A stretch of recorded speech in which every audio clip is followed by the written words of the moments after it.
Hello and welcome to the MOOC on Applied Electromagnetics for Engineers. We were discussing the propagation of step-like transient voltages on a transmission line in the previous modules. In this module, we will consider even more practical case of a pulse propagation. This is a very common case. So, take an example of an FPGA or a microprocessor board and look at where the clock would be located, or you generate a clock. You would see that around the FPGA there would be lot of other secondary components that would be present, okay, or even inside an FPGA there would be one unit which would be the clock unit, and this clock would be supplying via buses, it would be supplying clock to several other sub modules or several other chips it would be generating. Or if you consider a backplane connection that is happening to the main card or the daughter card to the motherboard connections, there would be transmission lines which would be where one end would be a clock typically, or another digital or an information carrying or an information symbol, and that would be mostly in the form of a pulses, and these pulses would be propagating on the transmission line. Okay. Even address changes could be thought of as pulses propagating on the transmission line, with the pulse duration being slightly larger. So, it is very important for us to understand what is happening when a pulse or a pulse source is connected onto a transmission line. Okay.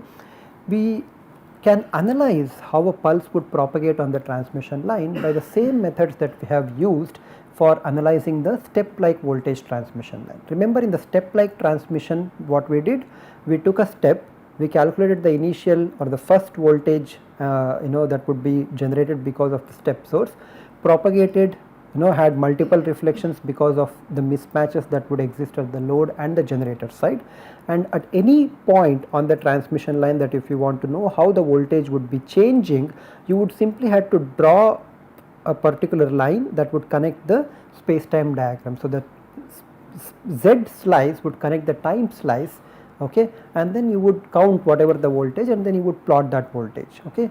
You can perform the same operation, okay, if you imagine a pulse to be composed of step voltages. And how do we do that? Well, it is very easy.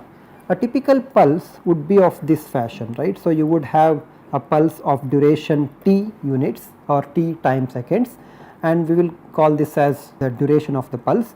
It would have some amplitude of V0, but you can imagine that this pulse is actually made out of two step voltages. One step voltage would be V0, and then there would be another step voltage which would be minus V0 in amplitude, that is exactly opposite to the amplitude here, which would begin to propagate at t seconds. Okay. So, the sum of the voltages, the sum of this first step and the second step would obviously give you a pulse whose duration would be of t seconds. So, I can adapt the same lattice diagram construction that I have done, except that I initially propagate this V0. I could construct another lattice diagram and consider the propagation of the minus V0 step starting at capital T seconds. However, we can in fact put both of them on the same lattice diagram. The suggestion would be to use different colored pens, okay, to distinguish the propagation of a plus V0 voltage and a minus V0 voltage. Okay. So, let us see by way of an example how this is performed. Okay. We consider a pulse source. So, I am using this one to denote the pulse source. Let us assume that the pulse is about 40 volt, okay, and a 1 microsecond wide pulse. I have purposefully chosen this one to show you a certain concept that would arise in the pulse propagation. In practical situations, this voltage would be around 0 to 3 volt, okay, as long as we are considering digital circuit boards, and the pulse widths are typically nanoseconds. Okay. This pulse voltage source is connected by a 150 ohm generator impedance and connected to a transmission line. Okay. I am no longer writing a t equal to 0 kind of a switch, because the pulse itself will begin at t equal to 0 and will be terminated at t equal to 1 microsecond. We consider a 50 ohm transmission line.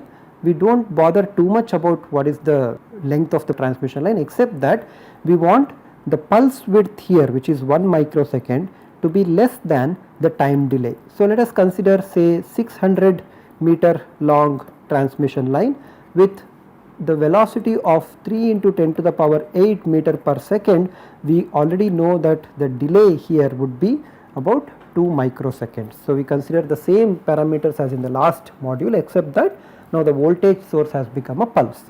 We will consider a resistance or resistive termination with a resistance of 16.7 ohm. Obviously, this value of 16.7 ohm was picked for mathematical convenience. Why? Because it makes gamma L equal to plus half, okay, and gamma G would also be equal to half. You can calculate this and verify that this would indeed be the case. So, this is just to make the numbers look better. If you have a calculator or if you can write a program in order to automate the entire thing, you do not have to necessarily do all these convenient cases. Okay. How do I write the lattice diagram? Let me erase this equivalence of a step voltage and the pulse voltages so that I can make some space in order to draw the lattice diagram. So, I have the space time diagram or the lattice diagram in which the z axis is stretching from z equal to 0 to 600 meter. Now, I begin to propagate the first voltage, which is V1 plus, corresponding to a positive step. So, I am going to begin propagating the positive step of V1 plus voltage, the first voltage, which is given by 40 into 50 divided by 150 plus 50. Of course, this one is nothing but 50 divided by 200. So, that would be 5 by 4. So, 4 and 4, that would be about 10 volt, right. So, this would be the pulse amplitude that would begin to propagate. So, let us begin a 10 volt propagation which goes up to 2 microsecond. At this point it gets reflected, becomes only 5 volt because gamma L is equal to minus half. There will be further reflection of 5 volt from the generator side. So, this will reach the generator at 5 microsecond and there will be further reflected, and the reflected voltage amplitude will be half of 5, which is 2.5 volt. Then there will be further reflection which would be 1.25 volt, and this continues to happen like this, right. So, this would be happening at 6 microsecond, the change here will appear at 8 microsecond, then there will be a 10 microsecond and so on. Okay, this so far looks almost like what we have been doing in the earlier time, right. In the earlier modules we had a step voltage of 40 volt applied to the transmission line circuit. So, this was our transmission line circuit and we have just looked at the propagation. But now remember, there will be a second step that we are going to apply, and this time the step that we are going to apply will be at 1 microsecond. So, as soon as I am done transmitting this 10 volt here, I need to next start transmitting a minus 10 volt, okay, that would be the initial voltage, okay. So, this would be the initial forward voltage because of the minus 10 volt step that is appearing at 1 microsecond, right, and this would reach the 600 meter load section at 3 microsecond, get reflected, reach at 5 microsecond, further get reflected, reach here at 7 microsecond. What is the reflected voltage here? Minus 10 and half, so that would be minus 5 volt.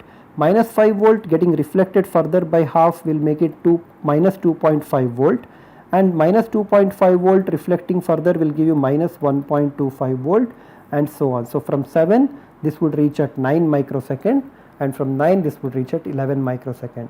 So, minus 1.25 volt and further reflection. So, you can see that I have kind of compressed both the blue lines as well as the red lines. The blue line corresponding to the step at t equal to 0, and the red line here corresponds to step at t equal to 1 microsecond. Okay. So, in fact, what I have done is to take this pulse whose height was 10 volt and transmit it out there. So, that is what I have actually done. So, I have taken this initial pulse and transmitted. So, there is actually a reflected pulse here, then there will be one more reflected pulse, another reflected pulse, another reflected pulse and so on. Okay. Now, let us plot what would be the voltage at the source side. What would be the voltage at the generator end? So, let us mark the time axis. So, what we now have is a 10 volt signal that is propagating. Okay. However, there will be a minus 10 volt step propagating at 1 microsecond. So, initially I begin propagating at 10 volt, but immediately at 1 microsecond after the propagation of the first voltage, I need to propagate minus 10, and 10 and minus 10 would make the total voltage go to 0, and therefore you will actually have a pulse of duration 1 microsecond. So if I mark all the time axis in terms of microsecond, there will be a 1 microsecond pulse of height 10 volt that would have propagated. Okay. So this is what has propagated, because the change to the blue line is happening at 4 microsecond. So by 4 microsecond, the sending end side pulse is completely extinguished. So the change that would happen now, let's mark out 2, 3, 4, 5, 6, 7 and 8 microseconds. So the change that would happen will happen at 4 microsecond. At 4 microsecond, what would be the voltage that would be propagated? It would be 5 plus 2.5. Okay, so it would be 5 plus 2.5. So this would actually be 10 volt, reflected is minus 5 volt, reflected is minus 2.5 volt, reflected back here is plus 1.25 volt, which is all right. And then this would again be reflected as half of 1.25 voltage. So how much is half of 1.25? That's about 0.075 voltage. Similarly, a minus 10 volt here would propagate, and then it would be reflected into plus 5 volt. Okay, a plus 5 volt would be reflected by and makes it plus 2.5 volt. A plus 2.5 volt further gets reflected by plus 2.5 and minus half, which is minus 1.25, and further in that fashion. So now what happens at 4 microsecond? What is the total voltage that you are receiving? You are receiving a minus 5 volt and you are sending out minus 2.5 volt. So the total voltage at this point would be minus 7.5 volt, and that would be negative voltage, right? So at 4 you begin to have a minus 7.5 volt propagating, but immediately at 5 microsecond, okay, you would receive a plus 5 and a plus 2.5, that is plus 7.5 volt you will receive, which means the voltage again goes back to a pulse like manner. So this would be minus 7.25 volt. The next change will happen at 8 microsecond, wherein you are receiving 1.25 and transmitting or sending half of 1.25, okay, and that would be about 1.875 volt. This time it would be positive and it would last from 8 to 9 microseconds. So this is 1.875 volt and so on. Okay, so this is how the voltage would look at the source side. So you will see a sequence of pulses being propagated. Okay, so if the transmission line length is much larger, if the propagation time is much larger than the pulse width that you have considered, there will be multiple reflections of the pulse, and it's actually a big problem for you, because if this pulse goes and then there will be this spurious reflections, your sender might not really work correctly, because it is now receiving a minus 7.25 volt, whereas it simply does not expect it. You want the 10 volt signal to simply go to the transmitter, whereas these spurious reflections that you are going to see are actually going to create problems for the entire link. So the fidelity of the link is completely compromised because of these spurious reflections. Okay. Let us consider the opposite scenario, that is, we will consider the case where the propagation time is much smaller compared to the pulse width itself. Okay. So for that, what we can do is, we will consider all the parameters to be the same, except that the pulse will be 5 microsecond wide. Okay. The propagation delay is 2 microsecond for this circuit, whereas the pulse itself is 5 microsecond. What it means is that there will be a positive step of 10 volt in the initial voltage that is launched, and there would be a minus 10 volt launched at 5 microseconds. So at 5 microsecond there will be a minus 10 volt launched. So what will happen to the lattice diagram? Let us rewrite a lattice diagram here. So this time this is the lattice diagram that I am drawing. Okay. So we have z equal to 0 and z equal to 600 meter. This is the z axis, this is the time axis. Let us begin the propagation. So first we will have a 10 volt signal propagating, or a 10 volt step propagating. This would reach at 2 microsecond to the load, where it would be reflected to become minus 5 volt. Why would it be minus 5 volt? Please remember, gamma L is minus half here and gamma G is equal to half. So the reflected voltage at 2 microsecond would reach the generator at 4 microsecond, where it would promptly be reflected further to minus 2.5 volt, which will reach the receiver or the load side at 6 microsecond, where it would again be reflected off with a value of plus 1.25 volt, and there would be one more propagation, because this would reach at 8 microsecond, this will reach at 10 microsecond with 0.075 volt. So this is how the first V0 has propagated. Now what about the second V0? Where should the second V0 step begin, or minus V0 step begin? It should begin at 5 microseconds. So if this is 4 and this is 6, so let us begin here at minus 5. The initial launch voltage is minus 10 volt, and that is what begins to propagate, and it would reach the receiver side at 7 microseconds. So it begins at 5 microseconds, reaches the receiver, where it would be reflected back by the receiver. So this is minus 10 volt. Okay, the reflected voltage will be 5 volt, because minus 10 into minus half, so that makes it 5 volt. Again there will be one more reflection. This 7 microsecond reflected step voltage will reach here at 9 microsecond, and this one will again change, or this will again reflect back. Okay, what would be the reflected voltage here? 5 and a half, that would be 2.5 volt, and there would be further reflection. This one would reach here at 11 microsecond, and it would be further reflected, and so on. You can see that the red curves are starting after at least the first forward voltage has actually come back reflected from the generator end. So if it would be very interesting for us to see what kind of the voltage distribution that would exist again at the source side. Okay, you can write down the voltage at different points on the transmission line, especially at the load side, as exercises.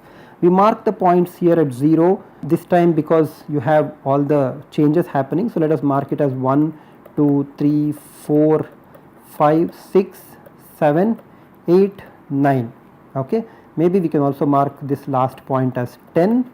Okay, so we have 11. So this is my time axis. This all time axis is in microseconds. So time axis is in microseconds. Okay, look at what happens. Initially the voltage would be 10 volt, and that would continue to remain until 4 microsecond, right? So until 4 microsecond you have launched a 10 volt step which would continue to propagate, but at 4 microsecond your total voltage should decrease, because there is a minus 5 reflected and a minus 2.5.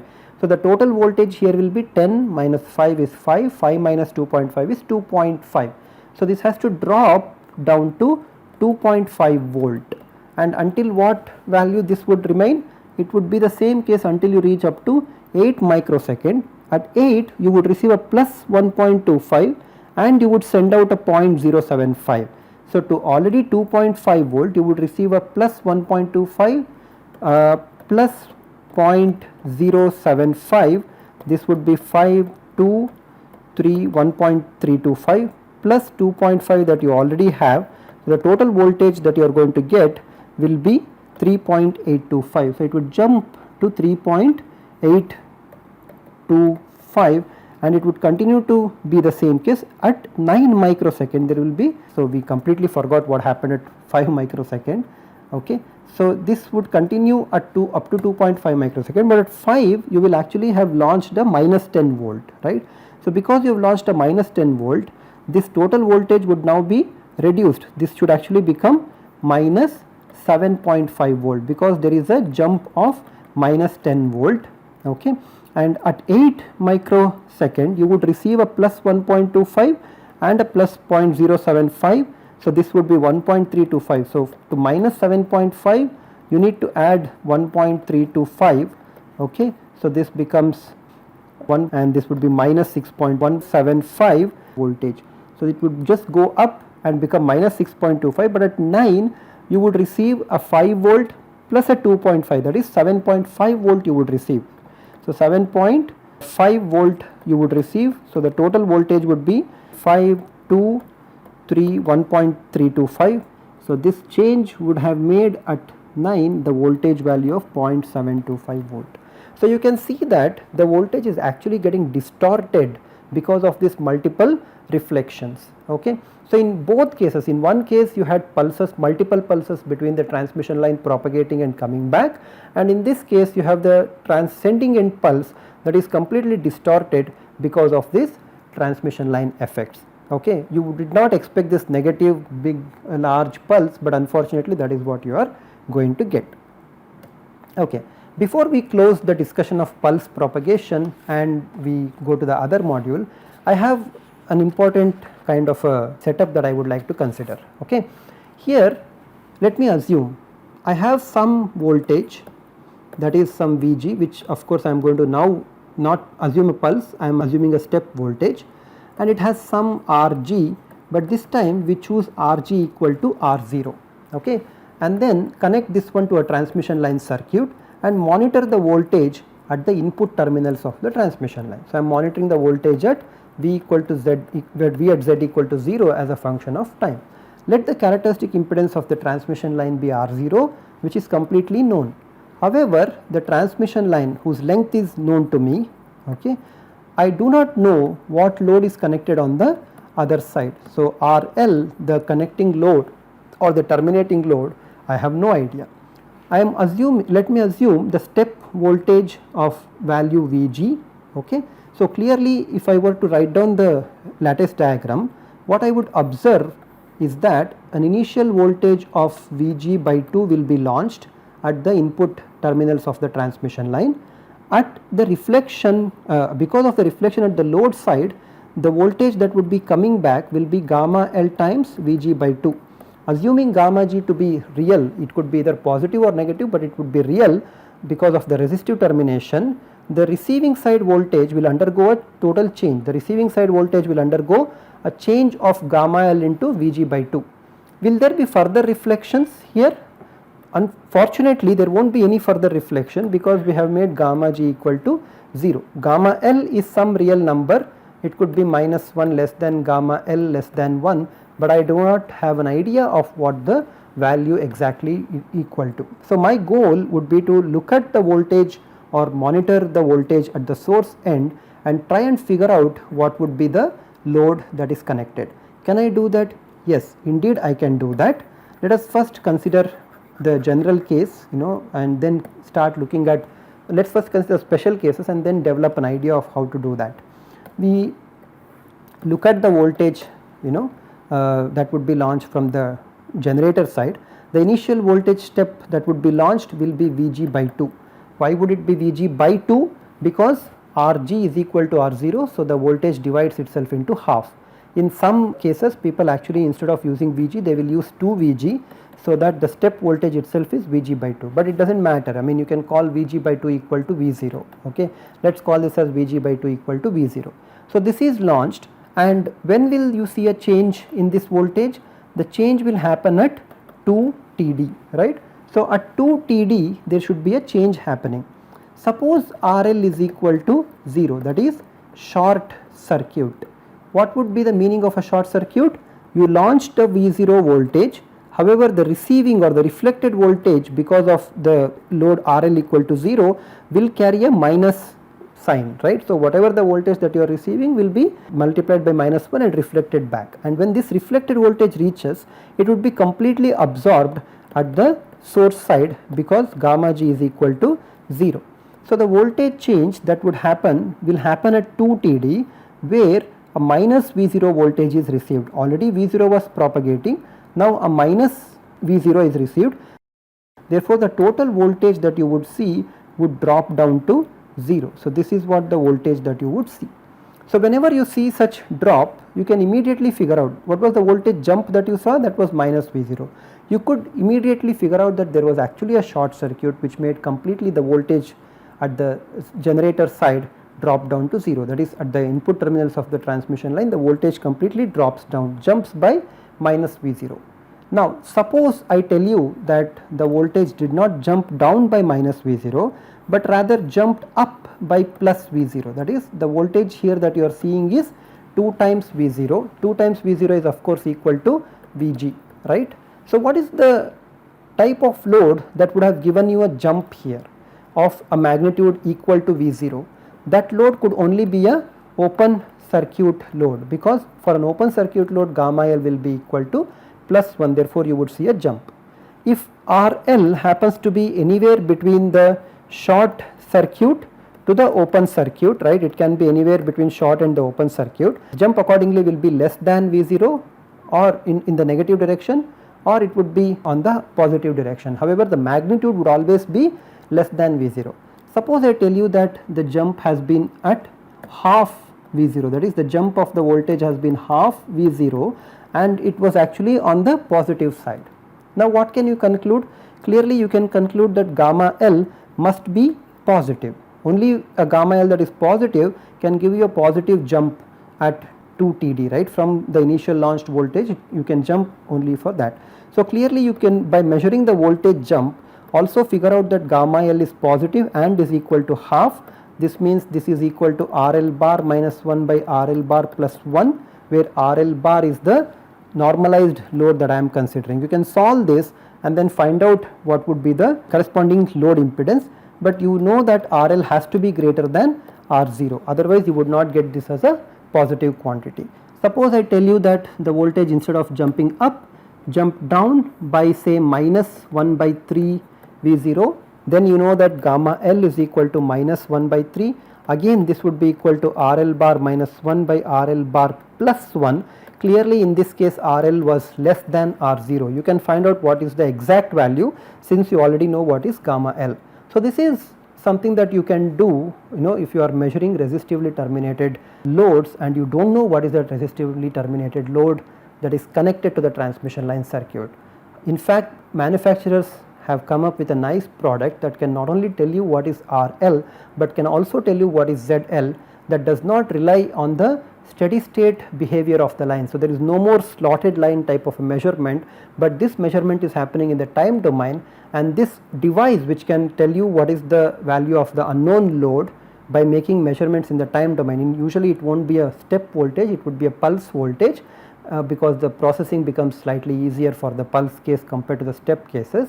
And that instrument, which is available in the market and used by many PCB designers, is called a time domain reflectometer. It works more or less like a radar. However, the complete discussion of a time domain reflectometer, we will take it up in another application oriented module. Until then, thank you very much.